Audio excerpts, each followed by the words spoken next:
മഴ മുന്നറിയിപ്പിൽ വീണ്ടും മാറ്റം വന്നു എന്ന വാർത്ത. കാസർഗോഡ് മുതൽ മലപ്പുറം വരെയുള്ള 5 ജില്ലകളിൽ പ്രഖ്യാപിച്ചിരുന്ന റെഡ് അലർട്ട് പിൻവലിച്ചു.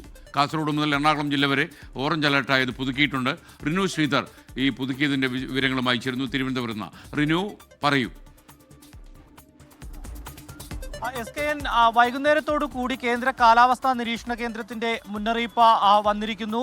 നേരത്തെ 5 ജില്ലകളിൽ റെഡ് അലർട്ട് ആയിരുന്നു. അതായത് മലപ്പുറം, കോഴിക്കോട്, വയനാട്, കണ്ണൂർ, കാസർഗോഡ് ജില്ലകളിലാണ് റെഡ് അലർട്ട് പ്രഖ്യാപിച്ചിരുന്നതെങ്കിൽ ആ റെഡ് അലർട്ട് പിൻവലിച്ചിരിക്കുന്നു. മഴയ്ക്ക് നേരിയ ശമനമുണ്ട് എന്നുള്ളത് തന്നെയാണ് നമുക്ക് ലഭ്യമാകുന്ന വിവരം മനസ്സിലാക്കാൻ വേണ്ടി കഴിയുന്നത്. അതേസമയം 9 ജില്ലകളിൽ ഓറഞ്ച് അലർട്ട് പ്രഖ്യാപിച്ചിട്ടുണ്ട് എന്നുള്ളതാണ്. എറണാകുളം, ഇടുക്കി, തൃശൂർ, അതുപോലെ തന്നെ പാലക്കാട്, മലപ്പുറം, കോഴിക്കോട്, വയനാട്, കണ്ണൂർ, കാസർഗോഡ് ജില്ലകളിലാണ് ഓറഞ്ച് അലർട്ട് പ്രഖ്യാപിച്ചിരിക്കുന്നത്. അതേസമയം 5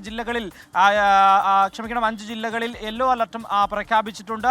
തിരുവനന്തപുരം, കൊല്ലം, പത്തനംതിട്ട, ആലപ്പുഴ, അതുപോലെ തന്നെ കോട്ടയം ജില്ലകളിലാണ് ഇപ്പോൾ യെല്ലോ അലർട്ടും പ്രഖ്യാപിച്ചിരിക്കുന്നത്. അതേസമയം നാളെ 2 ജില്ലകളിൽ റെഡ് അലർട്ട് പ്രഖ്യാപിച്ചിട്ടുണ്ട്. കണ്ണൂർ, അതുപോലെ തന്നെ കാസർഗോഡ് ജില്ലകളിലാണ് നാളെ റെഡ് അലർട്ട് പ്രഖ്യാപിച്ചിരിക്കുന്നത് എന്നുള്ള വിവരം കൂടി നമുക്ക് നൽകാൻ കഴിയുന്നുണ്ട്. അതേസമയം പത്തനംതിട്ട, ആലപ്പുഴ, കോട്ടയം 3 ജില്ലകളിൽ നാളെ യെല്ലോ അലർട്ടും പ്രഖ്യാപിച്ചിട്ടുണ്ട്. എന്തായാലും അതിതീവ്രമായ മഴയ്ക്ക് സാധ്യതയുണ്ട് എന്നതാണ് നേരത്തെയൊക്കെ തന്നെ കാലാവസ്ഥാ നിരീക്ഷണ കേന്ദ്രം മുന്നറിയിപ്പ് നൽകിയെങ്കിൽ നേരിയ ശമനമുണ്ട് ഇന്നത്തെ മഴയ്ക്ക് എന്നുള്ളതാണ്. അതേസമയം നാളെ 2 ജില്ലകളിൽ റെഡ് അലർട്ടും പ്രഖ്യാപിച്ചിട്ടുണ്ട്.